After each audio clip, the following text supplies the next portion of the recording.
Aquí se ha hablado mucho de que en el país hay hiperpresidencialismo. Lo que realmente tenemos en el Ecuador es hiperjudicialismo de la Corte Constitucional que, yéndose por encima de lo que piensa la gente, quieren imponer no lo que dice la Constitución, que eso estaría bien, quieren imponer la ideología personal de un grupito de jueces en contra de la gran mayoría de ecuatorianos. Insisto, ya pasó en el caso del aborto. La Constitución dice se defiende el derecho a la vida desde la concepción, se puso expresamente, hay constituciones que no dicen nada, la nuestra lo dice expresamente, no les importó a los ideólogos de la Corte Constitucional. También con el matrimonio homosexual, piense lo que uno piense sobre ese tema, la Constitución nuestra dice matrimonios entre hombre y mujer, los ideólogos de la Corte Constitucional dijeron no, que sea entre hombre, hombre, mujer, mujer, es decir, reescriben la Constitución, pero eso es totalmente antidemocrático.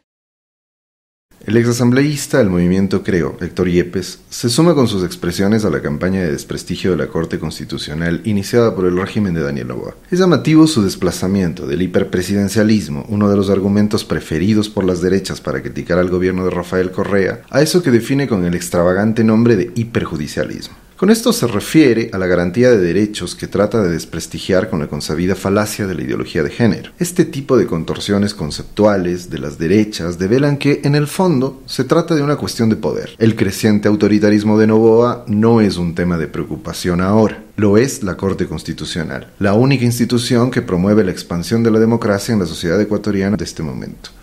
Involuntariamente, las derechas evidencian su política en sentido puro, que no consiste en otra cosa que la restricción de la democracia. Bienvenidos a El Cuarto de Atrás, el podcast de la Facultad de Ciencias Sociales y Humanas de la Universidad Central del Ecuador. En este episodio hablamos de género y feminismo en el contexto del debate sobre la Constitución de 2008 y la nueva convocatoria a una eventual asamblea constituyente del régimen de Daniel Noboa. Este episodio forma parte de la serie dedicada al debate acerca de la convocatoria a una asamblea constituyente promovida por el régimen de Noboa. Bienvenidos al Cuarto de Atrás, el podcast creado y dirigido por profesores de la Facultad de Ciencias Sociales y Humanas de la Universidad Central del Ecuador y con el auspicio de la Postal. Mi nombre es Mía Sichique y hoy vamos a hablar de género, feminismo y constitución.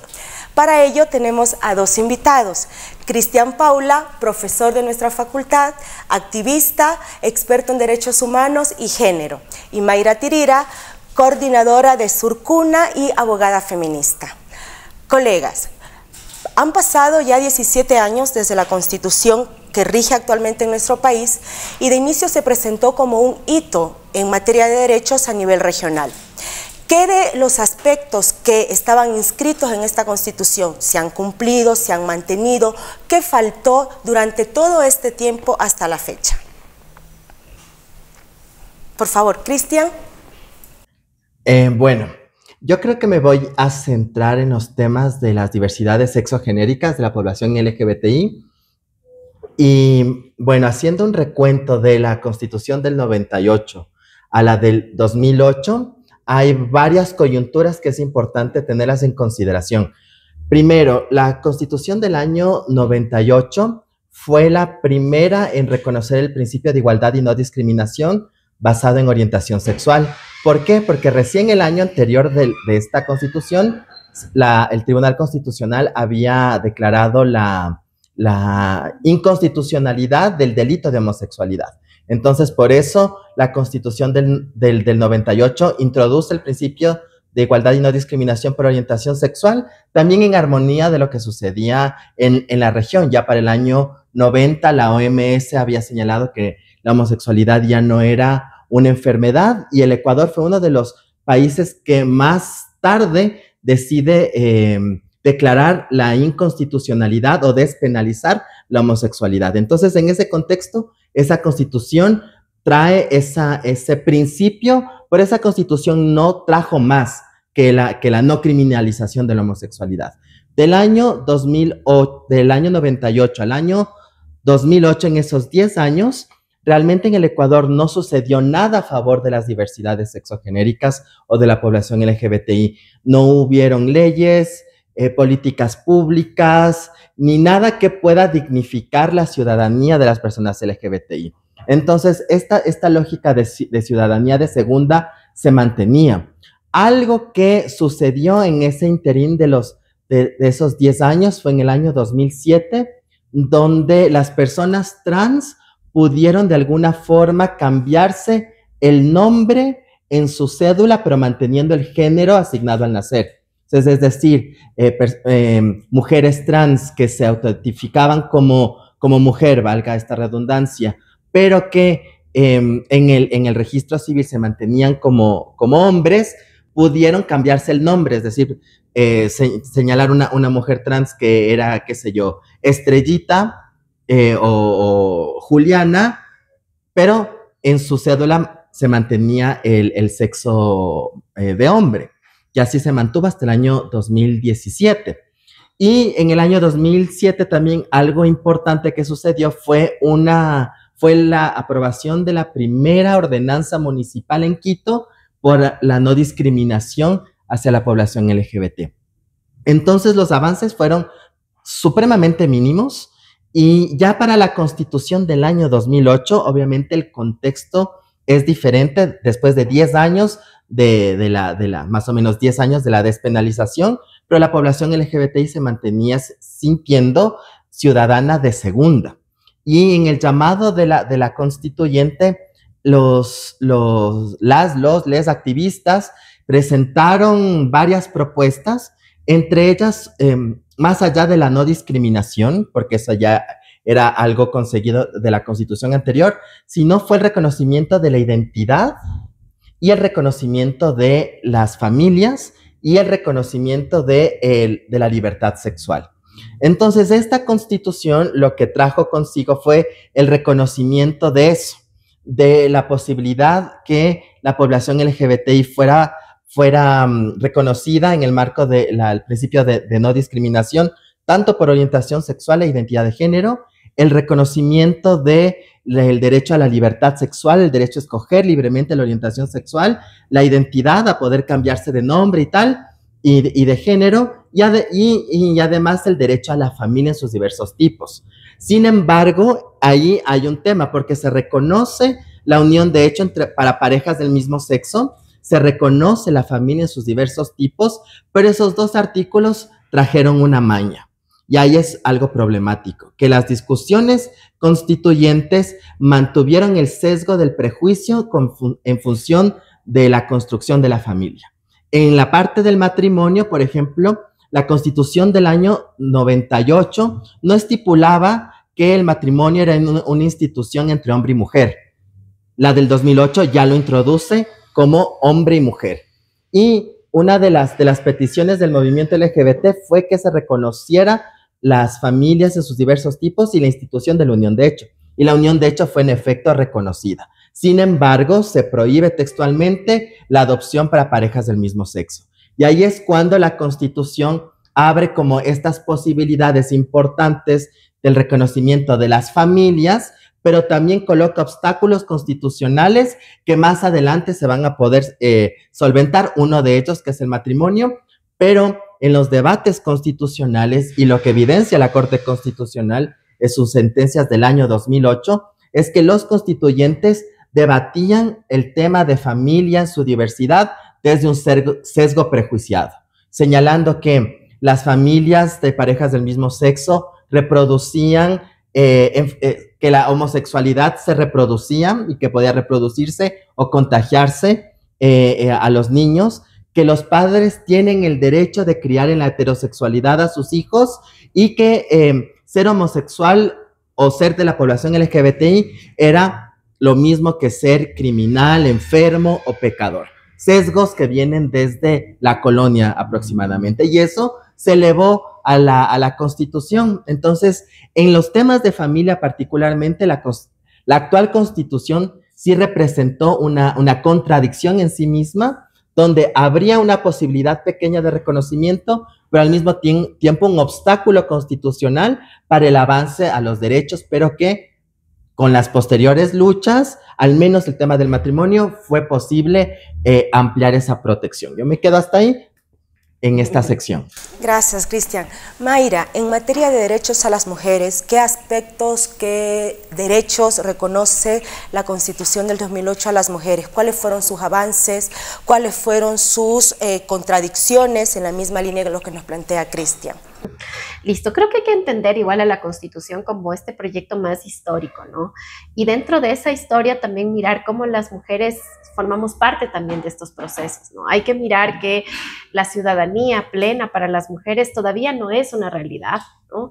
El 2008 lo que hace es consolidar, por ejemplo, una serie de derechos que ya se venían hablando desde, no sé, décadas atrás, ¿no? Por ejemplo, hablar de una vida libre de violencia en sí misma como una violación a derechos humanos, son unas conquistas que comienzan a darse a partir de los años 70, ¿no? Y terminan de consolidarse ya como texto constitucional, específicamente en la Constitución del 2008, ¿no? Cuando dice las mujeres tenemos derecho a una vida libre de violencia, y que eso sea un derecho fundamental, creo que es básico.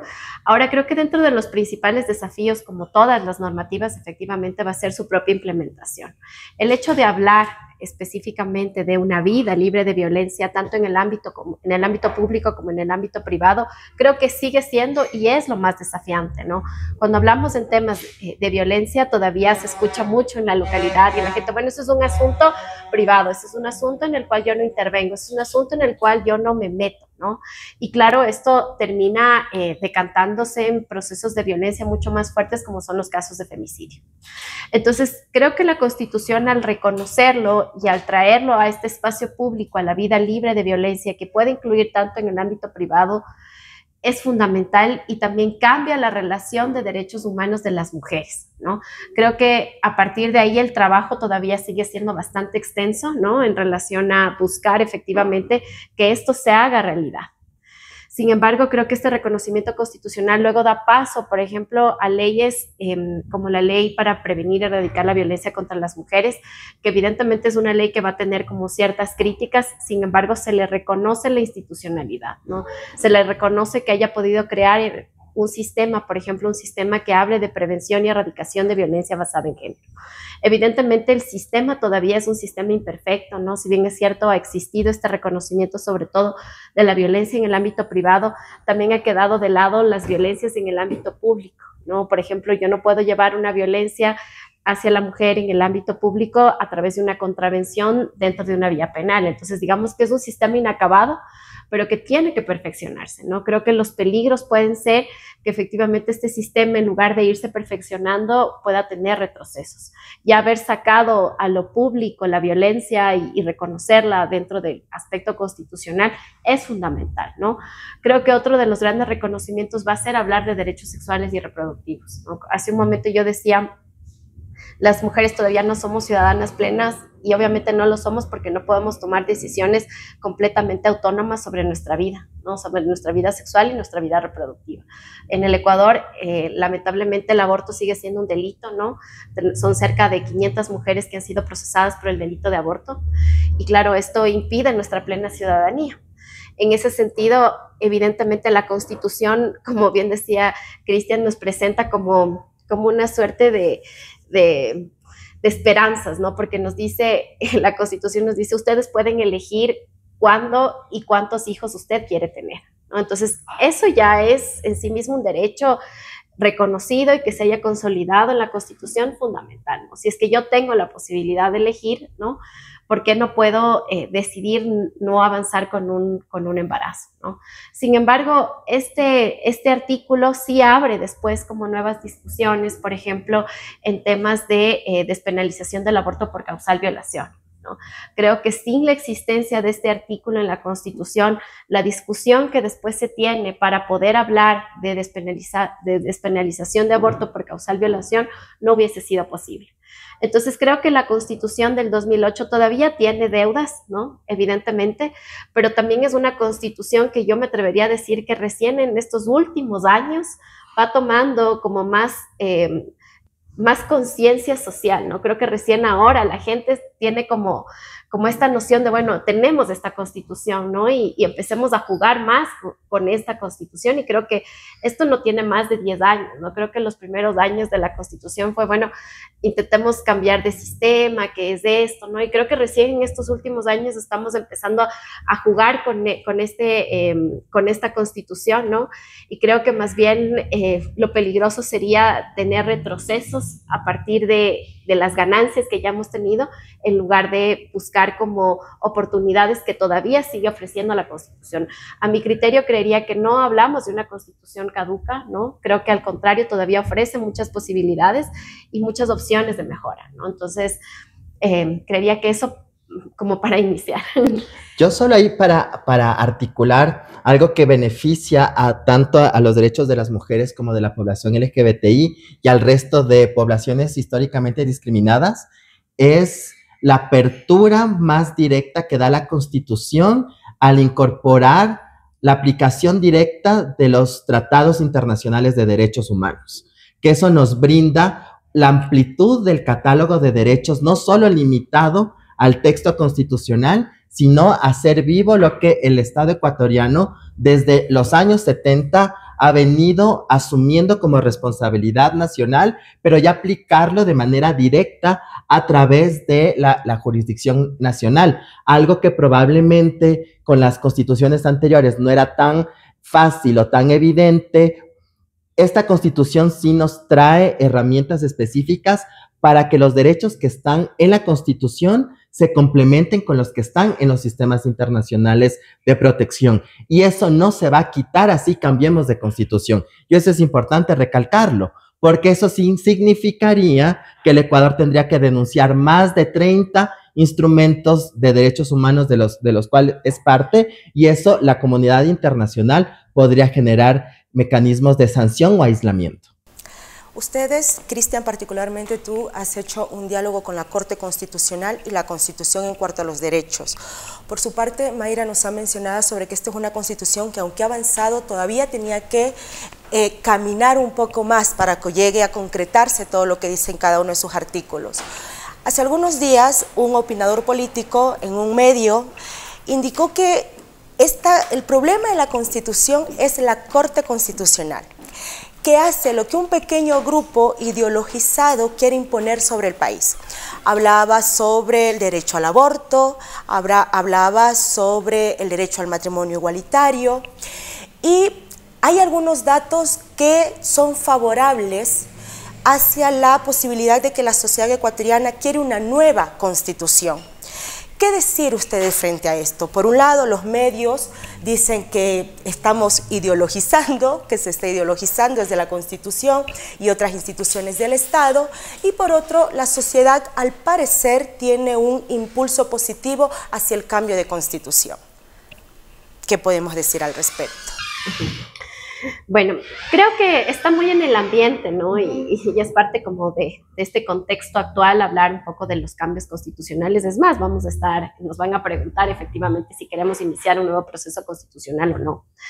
Yo lo que pienso es, hay que entender también la lógica del derecho y la lógica del Estado, ¿no? Entonces, el derecho, como dice mi abuelita, una cosa es una cosa y otra cosa es otra cosa, ¿no es cierto? Entonces, el derecho tiene sus propias reglas y es una cosa, la política es otra, ¿no? Entonces, la Constitución no es, la Constitución no puede ser efectivamente la voz específicamente de la política, ¿no? La Constitución tiene que tener unas reglas de juego para la sociedad y para el futuro. No puede ser la voz efectivamente de un gobernante, y es por eso que no cambiamos Constitución cada 4 años, ¿no? Porque evidentemente la Constitución está pensando como en un proyecto más allá. Entiendo, por ejemplo, que mucha gente puede estar en desacuerdo, ¿no?, con temas vinculados a grupos de las personas LGBTIQ+, o el feminismo, el derecho al aborto. Por último, estamos en una democracia donde es permitido que usted pueda opinar lo que sea. Una cosa es que usted pueda opinar y otra cosa es que pueda vulnerar efectivamente los derechos. Ahora, que exista alguien que tenga una opinión contraria, de alguna manera está protegido, es más, sus derechos les amparan. Ahora, que esa opinión contraria pueda ser una opinión totalitaria y pueda ser una opinión que pueda dominar el resto de la sociedad, es ahí donde la Corte Constitucional tiene un rol fundamental, ¿no? volvamos al siglo XIX, ¿no? Cuando construimos esta noción de Estado y esta noción de Estado que habla de la división de los poderes. Y estas divisiones de los poderes tienen una lógica muy simple, ¿no? Y el que tiene todo el poder y acapara todo el poder, evidentemente va a cambiar todas sus reglas, ¿no? Y eso no va a beneficiar absolutamente a nadie. Entonces, ¿cuál es este rol que tiene efectivamente la Corte Constitucional? El rol de la Corte Constitucional es también controlar al resto de los poderes. Evidentemente, en este momento político actual, si es que yo siento que la Corte Constitucional está controlándome, yo siento como una amenaza, ¿no? Pero al contrario, ¿no? Este control de la Corte Constitucional lo que hace es favorecer el diálogo democrático. Entonces, en ese sentido, lo que hace la Corte Constitucional, por ejemplo, con los derechos, no específicamente en la despenalización del aborto por causal violación, es eso, ¿no? Es hablar de derechos, ¿no? Y cuando habla de derechos, los derechos son intrínsecos a las personas, ¿no? Lo que se hacen de alguna manera la Corte Constitucional a partir de sus análisis es de alguna manera encontrar, ¿no? Dentro de este derecho natural, dentro de esta noción de dignidad humana, ¿no? ¿Qué es lo que nos corresponde, ¿no?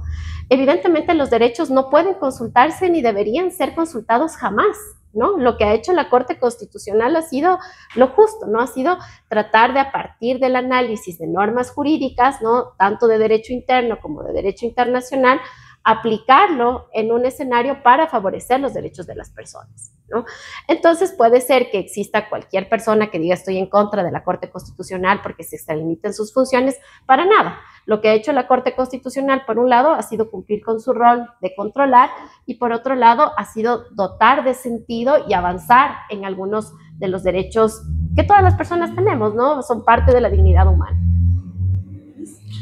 Bueno, por mi parte, este tema de la ideologización, entre comillas, de la Corte y cómo se le trata de etiquetar a la misma, creo que es irresponsable en el sentido de, no sé si es deliberado o por ignorancia. Sin embargo, cuando se diseña un modelo constitucional, en un Estado constitucional, donde la Constitución es la norma máxima de todas las normas jerárquicamente, tiene que haber un mecanismo de control y de contrapesos para evitar que los otros poderes del Estado violen este pacto social aprobado en el año 2008. Entonces, el sistema judicial sobre todo, y en este caso el sistema constitucional, vienen a ser una vía importante de representación de las minorías. Es un poder contramayoritario. ¿Por qué? Porque, por ejemplo, si ponemos en discusión los derechos de las mujeres y de la población LGBTI en el Ecuador, mucha gente dirá, ¿por qué no promovieron una reforma constitucional? ¿Por qué no promovieron una reforma legal en la Asamblea Nacional? Justamente porque la discriminación estructural basada en prejuicios y estereotipos que cargan las mujeres y la población LGBTI hace que las discusiones en los espacios de mayoría reflejen esos prejuicios y estereotipos. Por lo que cuando se intentan proponer o debatir derechos en estos espacios mayoritarios, las bases generalmente, los fundamentos frente a los derechos de estas poblaciones se basan en los prejuicios. Es decir, por ejemplo, en los temas del LGBTI, el principal sesgo que existen en los debates de los espacios mayoritarios es que las personas del LGBTI son enfermas, criminales, pecadoras y que son anormales o que son pervertidas. Y bajo ese criterio es cómo funciona la toma de decisiones en los espacios mayoritarios. Y justamente también porque los partidos políticos no colocan a personas LGBTI como candidatos y candidatas que puedan expresar de una manera más fuerte sus agendas. Y por otro lado, cuando están presentes, muchas veces esas personas LGBTI que se han estado en las asambleas, en la Asamblea Nacional, rigen o se rigen a la línea del partido y no impulsan reformas que pueden beneficiar a la población LGBTI. Y ahí es importante también recalcar que cuando se habla de derechos humanos y de libertades individuales, cuando se reconocen este tipo de derechos, no es una imposición, porque cuando se reconoce el matrimonio igualitario o el reconocimiento de las familias del mismo sexo en el país, no es que el Estado les está obligando a las personas que no son LGBTI a casarse con personas del mismo sexo o a constituir familias, etcétera, porque eso es absolutamente ilógico, porque eso cruza la limitación de lo que significa las libertades individuales y justamente el ejercicio de los derechos. Sin embargo, cuando políticamente estas vías se ven sesgadas en los espacios mayoritarios, el litigio estratégico a través del sistema judicial y el sistema constitucional ha permitido hacer ese contrabalance dentro del sistema político constitucional ecuatoriano por no existir esos espacios donde las mayorías se representan, porque no toman en cuenta las voces de estas poblaciones. Y es así que la Corte Constitucional también conoce el debate de estos derechos, no porque a la Corte se le ocurre y un día se le ocurrió y dijo, ay, hablemos de matrimonio igualitario, ay, hablemos de aborto, porque chuta, amanecí con ganas de debatir esto. No, sino es un proceso de la lucha de las bases, de los movimientos sociales, del debate y de las necesidades de los movimientos sociales, de las personas que no se ven representadas en las mayorías y deciden activar los procedimientos constitucionales para que la Corte, siendo el garante y protector de la Constitución y de los derechos y de las obligaciones internacionales, se pronuncie. Entonces, en el caso de los derechos de la población LGBTI, todos, absolutamente todos los derechos reconocidos en el Ecuador han sido producto del litigio y de aprovechar el contrapeso del sistema contramayoritario que representa el sistema constitucional, tanto desde la despenalización de la homosexualidad en el 97, como el reconocimiento de las parejas del mismo sexo a inscribir a sus hijos e hijas en el año 2018, el derecho de las personas trans a cambiarse el nombre y el sexo en su cédula en el año 2017, el matrimonio igualitario en el año 2019 y el derecho de las niñas y niños trans a no ser bulleados y víctimas de violencia en espacios educativos en el año 2025. ¿Por qué? Porque las organizaciones, al no ver la protección ni del Ejecutivo ni del Legislativo, tienen que promover estos procesos ante la Corte Constitucional por esa falta de acceso. Y ahí es el rol importantísimo que cumple la Corte Constitucional de ser un contrapeso y de proteger también a las minorías que no tienen representación en estos espacios. Compas, hasta aquí me parece que podemos llegar al acuerdo de que la Constitución, este gran acuerdo social que vio luz en el 2008, con sus bemoles, tal vez algunos límites que hemos identificado, era muy progresista o por lo menos tenía indicios bastante progresistas en materia de derechos. De ahí que hay instituciones que trataban de respaldar y de asegurar el cumplimiento de esos derechos. Ahora bien, con base en la experiencia que ustedes tienen, ¿qué instituciones, por el contrario, han creado fuerzas resistentes, ¿sí? Para frenar la aplicación real de lo que dicta la Constitución del 2008? ¿Qué instituciones del Estado, qué instituciones políticas? Tú mencionabas, Cristian, sobre la posición de algunos partidos políticos y demás que frenan lo que reza la Constitución en sus artículos. Ustedes que son expertos en el tema, ¿cuáles, qué instituciones, qué grupos consideran son los que frenan el cumplimiento real de los derechos que tenemos hasta el día de hoy, por lo menos todos los ciudadanos ecuatorianos? Ciudadanos y ciudadanas. A ver, como yo decía hace un momento, la Constitución, así como las leyes, aun cuando pueden ser perfectibles, tienen un margen de acción, ¿no es cierto? Y claro, ¿quiénes son los obligados a cumplir, ¿no? ¿Quiénes cumplen estas obligaciones internacionales, estas obligaciones frente a la Constitución? Efectivamente van a ser las instituciones del Estado, ¿no? Y si hablamos por deudas, pues bueno, todas han tenido deudas, ¿no? Pensemos todos los poderes, o sea, el ejecutivo, el legislativo, ¿no? Incluso el mismo poder judicial, ¿no? Por ejemplo, todavía tiene presencias de estereotipos de género y demás, ¿no? Pero yo creería que lo que está poniendo más en riesgo, ¿no? Porque pienso que todo esto, como bien lo decía Cristian, pues es una herencia colonial, ¿no? O sea, herencia colonial de discriminación, herencia como colonial misógina, ¿no?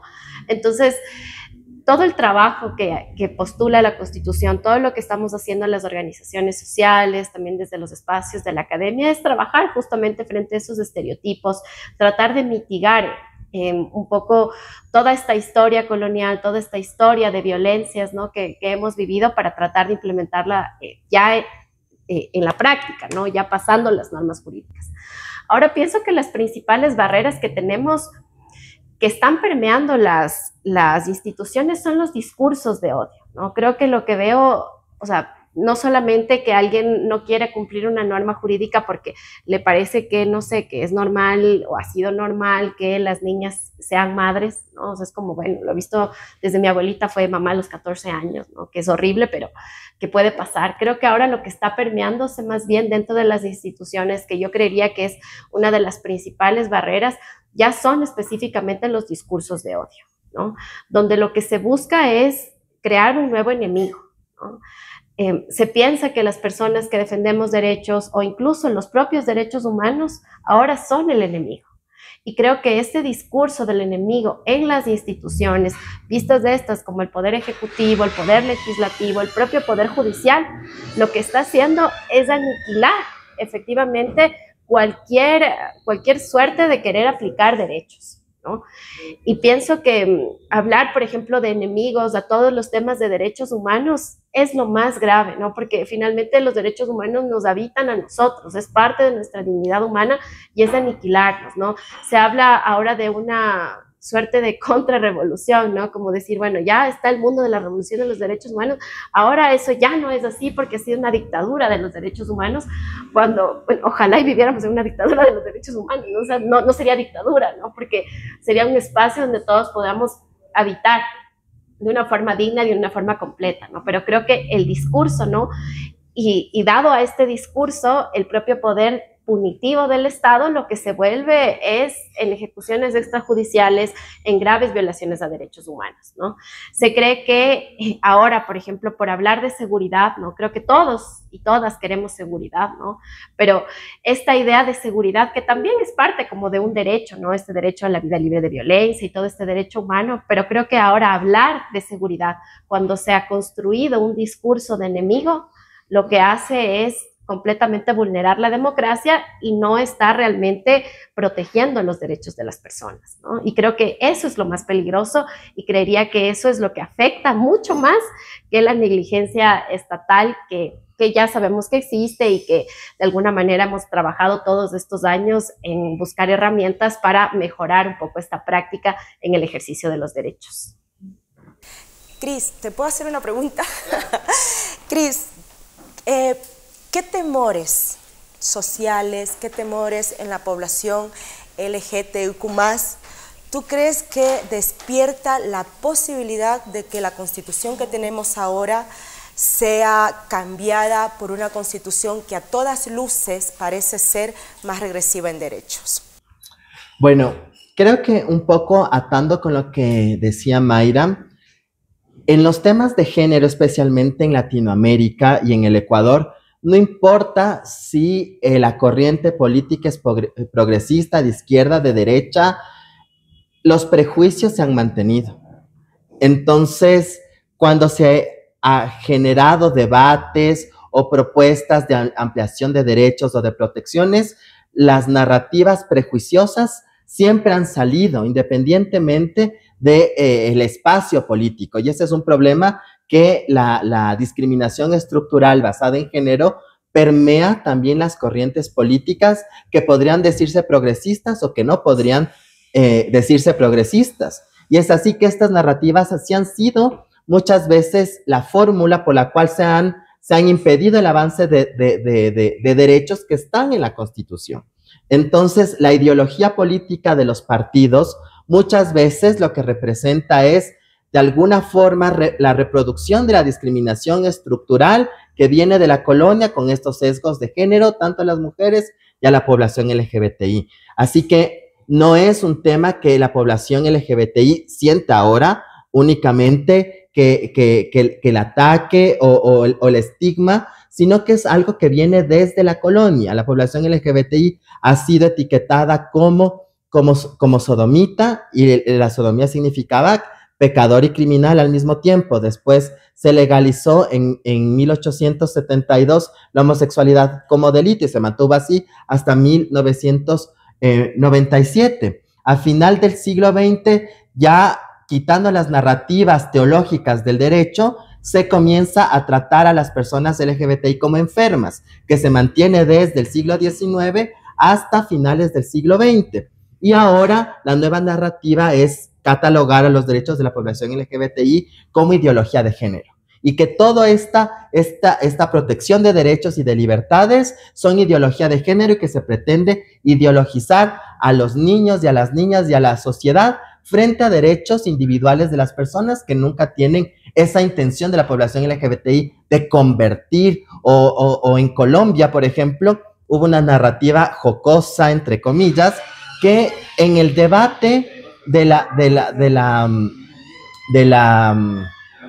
acuerdo de paz, pues el referéndum de paz, la línea conservadora en Colombia decía que el acuerdo de paz generaba un rayo homosexualizador. Entonces, que no sé qué tipo de poder sobrehumano existe para que la gente se homosexualice por hablar de temas de LGBT, pues que nos expliquen. Pero ahora el temor justamente implica en que esa narrativa de deshumanización existente desde la colonia hasta la actualidad con otra etiqueta se reproduzca, se normalice, y con eso se justifique una regresividad en derechos, porque no son contextos que ya no han pasado antes. A la población LGBTI en los años 70, durante la aplicación del Plan Cóndor, se les etiquetaba como subversivos enfermos, que estaban en contra de los valores morales cristianos, y por lo tanto las dictaduras de Brasil, Argentina, Paraguay, Uruguay, etcétera, generaban mecanismos de limpieza social que los procesos de justicia transicional casi hasta la época ni siquiera les visibiliza, porque la estructura social decía se merecen ser exterminados porque son degenerados, porque son subversivos. Y ahora esta lógica de etiquetar los derechos de la población LGBTI como ideología de género es otra vez marcar, como decía Mayrita, al enemigo interno, al subversivo, al antimoral, que no merece ser humanizado y que no merece tener los derechos que ha obtenido hasta ahora. Por lo que el miedo es que una constituyente que puede declararse de plenos poderes, que en teoría el marco y el estatuto que está siendo propuesto para ser votado, no establece que sea de plenos poderes. La Asamblea Constitucional está designada únicamente para trabajar un bosquejo, un borrador de constitución. Y frente a esto no debería tener ninguna potestad de echarse abajo los avances que judicialmente y por las sentencias de la Corte Constitucional se han obtenido, porque eso generaría regresividad en derechos, y adicionalmente podría generar al Ecuador una posible responsabilidad internacional a largo plazo, donde el Ecuador tendría que indemnizar toda esa regresividad de derechos en casos particulares. Entonces, es un problema jurídico y económico por un lado, pero también es un problema social que se normalice la narrativa de deshumanización con una justificación legal que ya ha existido hacia las poblaciones LGBTI desde el inicio de la colonia. Chicos, como de lo bueno poco, hemos llegado al fin de nuestro diálogo, pero ustedes han mencionado mucho sobre este escenario actual de discursos, de odio, de desinformación y demás. Por eso quisiera pedirles que antes de finalizar pudiesen enviar un mensaje a toda la gente que nos escucha sobre su posición y ese mensaje que llegue a la gente para que tome en cuenta al momento de tomar una decisión en estas próximas elecciones. Mayra, Cris. O sea, pienso que lo más importante es que la gente se informe, ¿no? Pero se informe no desde el miedo, se informe no también desde todos los canales oficiales, ¿no? Son una fuente de información, pero también contrastamos información, ¿no? Y que no tengamos miedo a tomar posición, ¿no? Creo que cada vez lo que está pasando es que tenemos como miedo a posicionarnos a favor de lo más básico, ¿no? Que son nuestros derechos humanos. Entonces, que no tengamos miedo a tomar una posición por los derechos humanos, que efectivamente nos informemos, ¿no? Que no nos dejemos tampoco solo alertar de momentos también difíciles y coyunturales como son los temas de seguridad, pero no son los únicos que aquejan al Ecuador.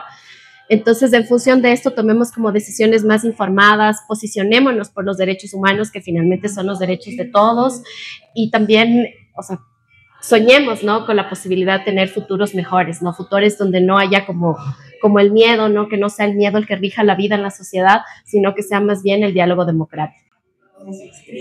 En mi caso, yo creería que es importante tomar en consideración que una constitución es el resultado de un pacto social.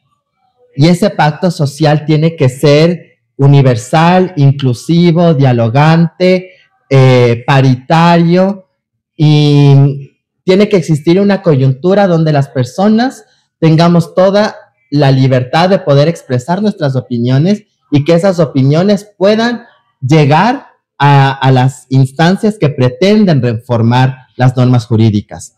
Yo personalmente no creo que estamos viviendo en un contexto en el cual podamos tener esa libertad de debatir, de aportar, porque todas las normas son perfectibles. Nuestra Constitución es perfectible. El catálogo de derechos del Ecuador es uno de los mejores que existen a nivel mundial. Incluso la Universidad de Oxford ha catalogado a la Constitución ecuatoriana como una de las cuartas mejores del mundo. Ahora, el problema, creo que sí es importante reflexionar sobre la parte orgánica de la Constitución, cómo están divididas los poderes del Estado, los pesos y los contrapesos, probablemente el hiperpresidencialismo, cómo está diseñado el sistema de protección de derechos, que eso todavía nunca se llegó a perfeccionar. Sin embargo, creo que la actualidad nacional y la coyuntura no nos da esa posibilidad de generar de una forma madura ese debate. Entonces, sí, mi recomendación justamente es que las personas se informen, nos informemos como decía Mayrita, y sobre todo que entendamos que los derechos que están reconocidos en la actual Constitución es el resultado de luchas históricas en el Ecuador, de movimientos sociales, de personas de base, de grupos marginados, que cuando se creó en el Ecuador ni siquiera eran vistos como ciudadanos y ciudadanas, y que fueron accediendo a derechos y al reconocimiento ciudadano con el avance y con el progreso de los tiempos. Y en este momento histórico, todo eso alcanzado no se puede cortar ni eliminar por beneficios o prebendas particulares. Creo que los derechos humanos nacen para hacer límite a los poderes autoritarios, al totalitarismo. Los derechos humanos son parte inherente de las democracias, y no solo de las democracias formales, porque eso también es importante destacar. Democracia no solo es ir a elecciones y elegir, sino democracia también es sentirnos en igualdad de condiciones en la vida diaria. Democracia también es que podamos disentir y acordar sin violentarnos. Democracia también es que todas las personas puedan acceder a la repartición equitativa de recursos, a derechos, a quejarse, también a ser parte del debate político, del debate social. Y eso creo que es lo que necesitamos generar como sociedad, y un marco constitucional, un nuevo marco constitucional no va a solventar eso. Lo que va a solventar eso es que tengamos la madurez social de conversar, de trabajar, de debatir, de concientizarnos de lo alcanzado, y que en procesos justamente democráticos donde todas las personas y todas las voces puedan ser representadas, eventualmente generar mecanismos de reforma de la institucionalidad. Pero el marco de derechos y lo alcanzado hasta ahora y el diseño constitucional del Ecuador no puede venirse abajo justamente por generar una coyuntura que beneficie a una específica parte de la sociedad, sino el marco constitucional debe beneficiar a todas y todos quienes habitamos este país. Compas, muchísimas gracias por venir, los comprometemos a venir en una próxima reunión y con ustedes nos despedimos para una siguiente sesión para hablar de política, constitución y otros demonios. Chao, chao, gracias.